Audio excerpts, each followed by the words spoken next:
Hey everybody, welcome back. We are on Unit 5, Long-Run Consequences of Stabilization Policies.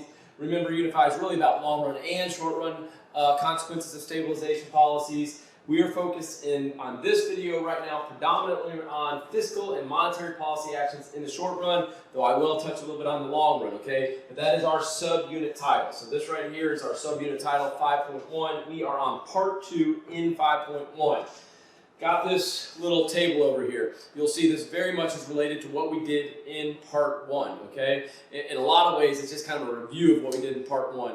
But I think of it somewhat as an application, okay? What I'm mainly going to be working towards with this table is questions on an AP test that say something like this. What combination of fiscal and monetary policies should we do to do blank, okay? So what is the combination of monetary and fiscal policies we should do to do blank, okay? So let's just kind of fill in this top part and then I'll start heading through these. This is where the real learning is for this video, okay? Fiscal policy, if we want to do expansionary fiscal policy, what would we do? We would lower taxes, okay? Increase government purchases, increase transfer payments. That's what we call stimulative fiscal policy, okay? Lower taxes, increasing disposable income, and therefore spending by consumers. Spend more ourselves, the government just starts spending more, or give money to people so that they can spend more. Monetary policy, expansionary monetary policy, what would we do here? We would do open market purchases, okay? Purchasing bonds from banks, putting reserves in the bank.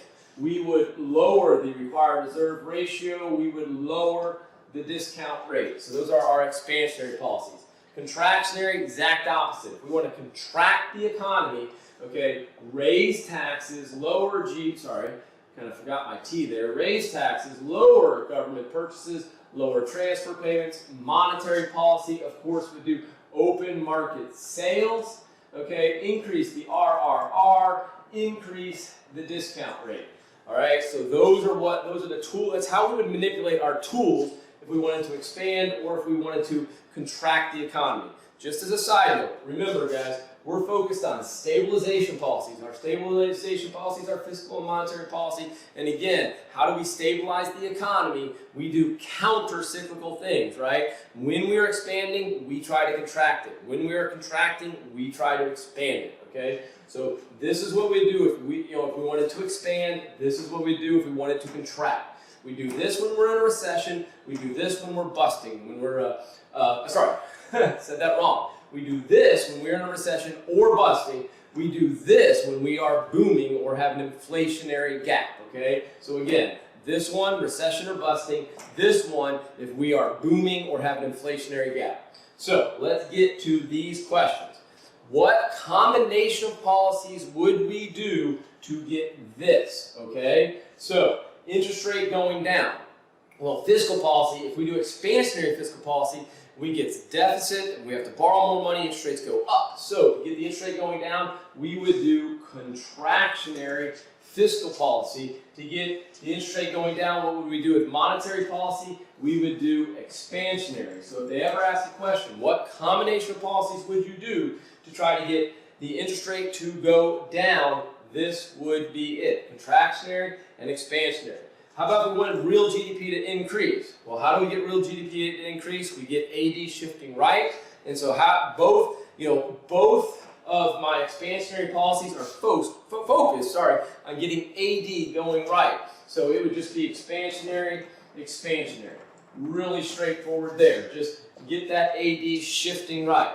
Decrease in the price level, okay? Well, remember, both of these policies focused on AD. So if we want the price level to go down, we need AD to go to the left. So we need to contract the economy. So contractionary.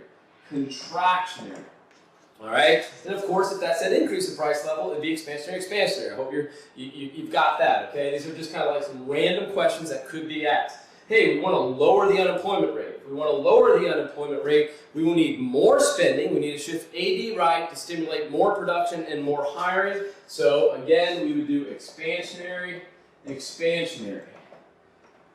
Next question. How about what combination of fiscal monetary policy would we do to get investment to increase?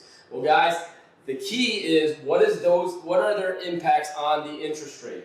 For investment to go, if we want investment to increase, we need to have the interest rate go down. Well, how are we going to get the interest rate to go down? Well, fiscal policy, we're going to have to do actually contractionary, okay?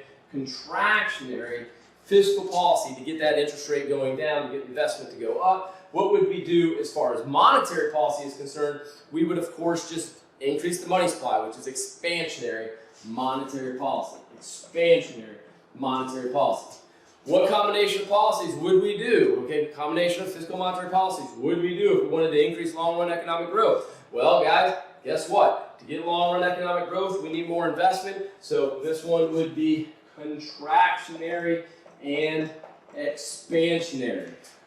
Again, in a lot of ways, this video is quite redundant with part one. It's just kind of trying to apply what we learned in part one to some possible questions, okay? Again, what are those possible questions?